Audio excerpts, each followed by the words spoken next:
فأما الذين شقوا ففي النار لهم فيها زفير وشهيق خالدين فيها ما دامت السماوات والأرض إلا ما شاء ربك إن ربك فعال لما يريد وأما الذين سعدوا ففي الجنة خالدين فيها ما دامت السماوات والأرض إلا ما شاء ربك عطاء غير مجذوذ ولا تك في مرية مما يعبد هؤلاء ما يعبدون إلا كما يعبد آباؤهم من قبل وإنا لموفوهم نصيبهم غير منقوص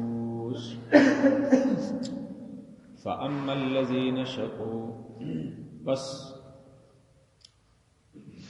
ففي النار فأما الذين شقوا بس جو بدبخت لوگ ہوں گے ففي النار لهم وہ ہوں گے آگ میں لهم فيها اس آگ میں ان کے لیے ہوگا زفیر و شہیق چیخ و پکار خالدین فیہا وہ رہیں گے اس میں ما دامت السماوات والارض جب تک قائم ہے آسمان اور زمین الا ما شاء ربک مگر جو چاہے تیرا رب ان ربک فعال لما یرید بے شک تیرا رب فعال لما یرید کرنے والا ہے جس کا وہ ارادہ کرتا ہے وَأَمَّا الَّذِينَ سُعِدُوا اور البتہ جو نیک بخت ہیں فَفِي الْجَنَّةِ بس وہ جنت میں ہیں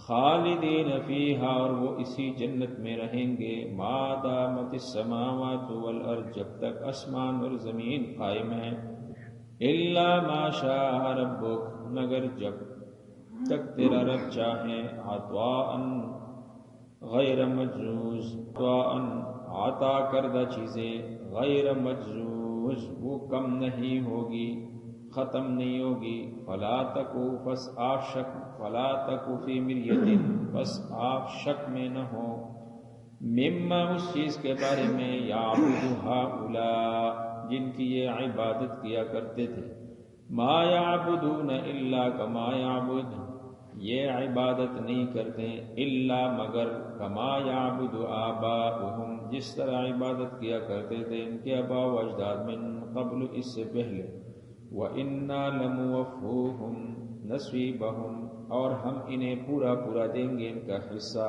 غیر منقوص جو کم نہیں ہوگا فَأَمَّا الَّذِينَ شَقُوا کل آپ نے سنا تھا کہ حاضرین محشر کی دو قسمیں ہوں اور ان دو قسموں میں سے ایک شقی ہوں گے اور ایک سعید ہوں گے ایک نیک بخت لوگ ہوں گے اور ایک بدبخت لوگ ہوں گے آج ان حاضرین محشر کی دونوں قسموں کی اللہ تعالیٰ نے حالات بیان کیے ہیں فرماتے ہیں فَأَمَّا الَّذِينَ شَقُوا فَفِي النَّارِ لَهُمْ فِيهَا زَفِيرٌ وَشَهِيقٌ دونوں کے مقام کے بارے میں بتایا گیا ہے اللہ فرماتے ہیں شقی یہ ہمیشہ جہنم میں اور آگ میں رہیں گے لَهُمْ فِيهَا زَفِيرٌ وَشَهِيقٌ اور ان کے لیے اس آگ کے اندر چیخ اور پکار ہوگی یہ عام معنی ہے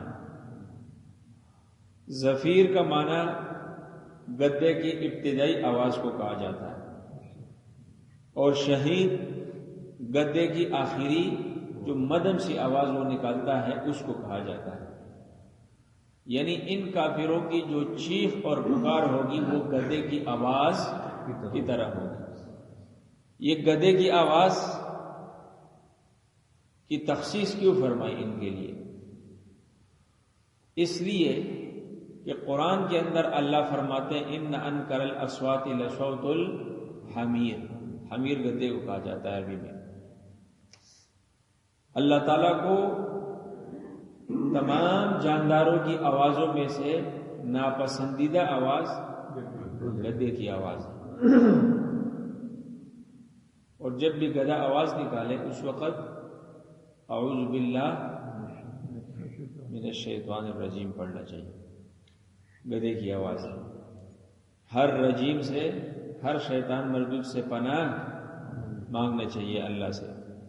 تو بہرحال اللہ فرماتے ہیں شقی یہ کافر ہوں گے، شقی یہ مشرک ہوں گے، یہ بدبخت ہوں گے، اور ان کے لیے ہمیشہ اللہ تعالیٰ کی طرف سے لعنت کی پٹکار ہوگی، اور یہ جہنم کی آگ میں جائیں گے، اور اس آگ کے اندر یہ گدھے جیسے آوازیں نکالیں گے، لیکن ان کا پرسان حال کوئی نہیں ہوگا۔ اللہ معاف فرمائے، ہم سب کی اللہ حفاظت فرمائے۔ عذاب دینے کے لیے دنیاوی آگ بھی کیا ہے؟ مشکل ہے۔ عذاب اگر دینا ہو کسی بندے کو اللہ نے، تو دنیا کی آگ بھی کافی ہے، کیوں ہم برداشت نہیں کر سکتے نا؟ کوئی کچھ لمحے کے لیے بھی آگ میں گر جائے تو اس کا چمڑا سڑ جاتا ہے، چہرہ بدل جاتا ہے، حلیہ بگڑ جاتا ہے۔ دنیا کی جو دو کر دنیا میں نعمت بنا کر بھیجا گیا ہے، ہمیں اپنے فائدے کے لیے اللہ تعالیٰ نے یہاں بھیجا ہے۔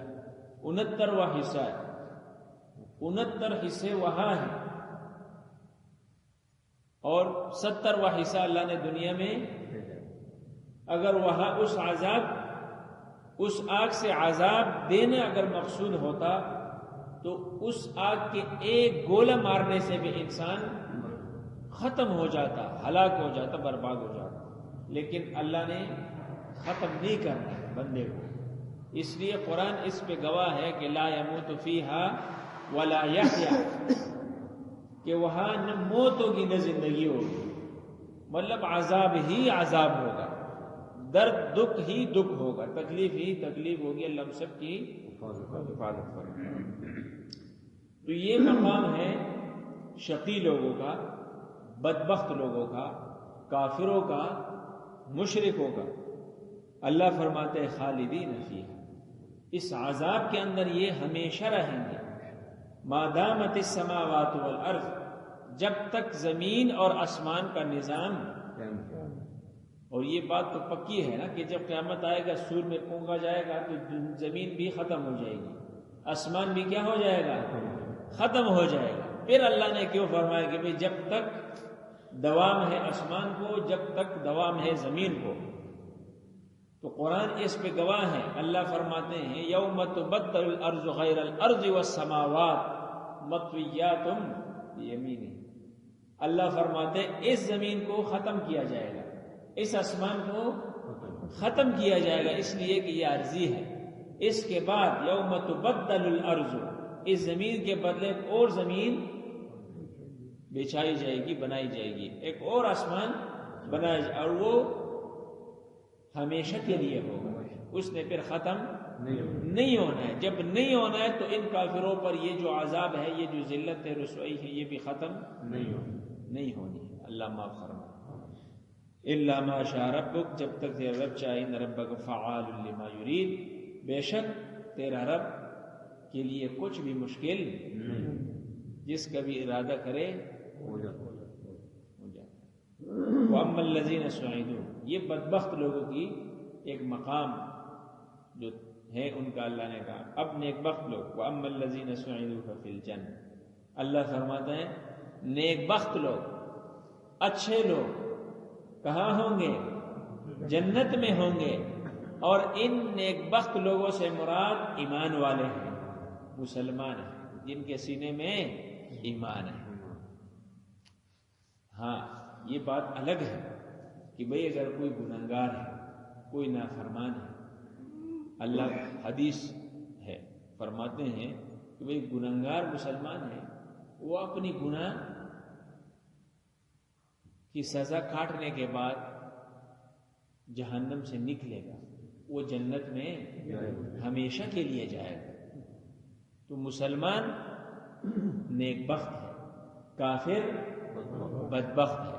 مسلمان اگر کچھ کمی کوتاہی ہو بھی جاتی ہے نا، لیکن یہ بات بھی آپ سن لیں کہ بہت سارے گنہگاروں کو بھی اللہ تعالیٰ ویسے ہی معاف کر دیں گے، ویسے ہی ان کی بخشش اللہ کیا کر دیں گے۔ اور بہت سارے گنہگار ایسے ہیں کہ بھئی اللہ حضور صلی اللہ علیہ وسلم کی سفارش سے، علماء کی سفارش سے، شہداء کی سفارش سے، اور اسی طرح حفاظ کی سفارش اللہ تعالیٰ گنہگاروں کیا کر دیں گے۔ اس کے بعد اگر کوئی اکا دکا بچ گیا، اللہ ہم سب کی حفاظت فرمائے۔ سب سے پہلے اللہ تعالیٰ ہمارے ساتھ حساب کتاب نہ کرے، اور پھر حضور صلی اللہ علیہ وسلم کی شفاعت کبریٰ ہمیں نصیب فرمائے۔ مشکل وقت تو فرمایا کہ بھئی یہ جو مسلمان ہے یہ نیک بخت، یہ ہمیشہ کے لیے ہم جنت میں جائیں گے انشاءاللہ، خالدین فیہا، اور پھر اس ہمیشہ میں جنت میں ہمیشہ رہیں گے۔ ڈاکٹر صاحب یہ جوان ہوں گے انشاءاللہ۔ حضور صلی اللہ علیہ وسلم نے ایک مرتبہ وہ کبھی کبھی دل لگی کے لیے آپ صلی اللہ علیہ وسلم صحابہ کے ساتھ مذاق بھی کیا کرتے تھے۔ تو ایک عورت آئی نا، حضور صلی اللہ علیہ وسلم نے ویسے خوش طبیعتی کی اس کے ساتھ کہ بھئی بوڑھی عورت تو بوڑھی ہے اور بوڑھی جنت میں نہیں جائے گی۔ وہ بیچاری رو رو کر اس نے اپنا حال برا کر دیا۔ حضرت عائشہ رضی اللہ تعالیٰ عنہ کے پاس آئی کہ میں نے حضور صلی اللہ علیہ وسلم سے یہ فرمان سنا ہے، میں تو مروں گی تو بوڑھی ہو کر مروں گی، جوانی تو میری کیا ہو گئی ہے، ختم ہوئی ہے۔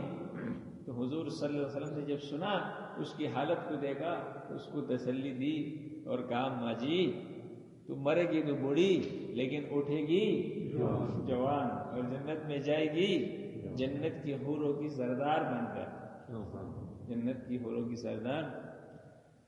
اللہ ہم سب کو نصیب فرمائے۔ الا ما شاء ربک، اللہ فرماتے ہیں ان کے لیے بھی ہمیشہ کیا ہے، جنت ہے، جب تک تیرا بچہ ہے۔ عطاءً، اور اللہ جو اپنے بندے کو نعمتیں عطا کر دے، کریں گے نا اللہ، جو نعمتیں اللہ اپنے بندے کو دے غیر مجزوز، اللہ پھر اس کو واپس بھی نہیں لیں گے، اللہ اس کو ختم بھی نہیں کریں گے، یعنی کوئی کمی اللہ تعالیٰ اس میں نہیں لانے دیں گے۔ فلا تک فی مریۃ، فرمایا اے مخاطب، یعنی حضور صلی اللہ علیہ وسلم سے فرمایا کہ بھئی آپ شک میں نہ پڑے۔ یہ جو مشرکین مکہ ہے نا، جنہوں نے بیرونی دیواروں کو بتوں سے سجا رکھے ہیں، ابراہیم علیہ السلام کی شکل کی، اس کے نام کا بت موجود ہے، اسماعیل علیہ السلام کے نام کا بت موجود ہے، حضرت قابیل رحمہ اللہ جو حضرت علیہ السلام کے بیٹے ہیں اس کے نام کا بھی موجود ہے، حضرت حابیل کے نام کا بھی موجود ہے، حضرت عیسیٰ علیہ السلام کے نام کا، یعنی بڑے بڑے انبیاء کے ناموں کے انہوں نے بت سجا رکھے ہیں بیرونی دیواروں میں بیت اللہ کے۔ تو فرمایا کہ آپ اس بارے میں شک میں نہ ہو، مما یعبد ہؤلاء، یہ لوگ جو کیا کرتے ہیں، یہ عبادتیں جو کرتے ہیں باطلوں کی، ما یعبدون الا کما یعبد آباؤہم من قبل، اس سے پہلے یہی کام ان کے آباء و اجداد کیا کرتے ہیں۔ تو یہ بات لازمی ہے کہ میرا باپ اگر کوئی غلط کام کرتا ہو اور میں اس کو دلیل بناؤں کہ یار دیکھو باپ ہے، بڑا ہے، وہ یہ کام کر رہا ہے، تو باپ کی ہر کام بیٹے کے لیے دلیل نہیں بن سکتی۔ ٹھیک ہے، درست ہے، صحیح ہے، اچھا ہے، نیک عمل ہے، نیک قول ہے، نیک چیز ہے، وہ تو ماننا چاہیے۔ باپ کی نہ مانے تو پھر بھی کیا ہے، گنہگار ہے۔ گناہ ایسا ہے کہ بھئی جنت حرام ہے، جنت حرام ہے۔ وہ کسی نے پوچھا نا، ایک بندے نے قسم کھائی، قسم، ایک بندے نے قسم کہی کہ میں جنت کی فرش بھی چوموں گا، یعنی جنت کی فرش کو بھی بوسہ دوں گا اور جنت کی بلندی کو بھی بوسہ دوں گا، قسم اس نے کھائی۔ بڑا پریشان ہوا کہ یار یہ قسم اب کیسی پوری ہوگی، اب ہو سکتا ہے میں گنہگار اور جنت میں نہ جاؤں اپنی گناہوں کی وجہ سے، تو میں نے یہ قسم کہی ہے کہ میں جنت کا فرش کو بھی بوسہ دوں گا، جنت کے عرش کو بھی یعنی بلندی کو بھی بوسہ دوں گا۔ تو کسی عالم کے پاس جب گیا، بڑے علماء بڑے کیا ہوتے ہیں، اس کے پاس جب اس نے کہا کون سی پریشانی کی بات ہے، ماں کے قدموں کو بوسہ دو، باپ کی پیشانی کو بوسہ دو۔ ماں کے قدموں میں کیا ہے؟ جنت ہے، اور باپ کیا ہے؟ جنت کا دروازہ ہے۔ اس کے ماتھے کو چھومو اور ماں کے قدموں کو چھومو، بس جنت کو تم نے کیا کر دیا؟ پا لیا، جنت کو بوسہ دے دیا۔ اتنا بڑا مقام ہے ماں باپ کا۔ آج اللہ معاف فرمائے، ماں باپ بڑے پریشان ہیں اولاد کی وجہ سے۔ وَإِنَّا لَمُوَفُّوهُمْ، اللہ فرماتے ہیں نصیبہم، ان کافروں کو میں پورا ان کے اس شرک کا بدلہ دوں گا، یعنی ان کا جو حصہ ہے، یعنی جہنم ہے، عذاب ہے، غیر منقوص۔ جس طرح مسلمانوں کی نعمتوں میں کمی نہیں ہے، اسی طرح ان کافروں کے بدلے میں جو ان کا عذاب ہے اس میں بھی کوئی کمی نہیں لانے دوں گا، پورا ان کو کیا دوں گا؟ سزا دوں گا، عذاب دوں گا۔ اللہ ہم سب کی حفاظت۔ فاذکرونی اذکرکم واشکروا لی ولا تکفرون۔ افضل الذکر لا الہ الا اللہ وافضل الدعاء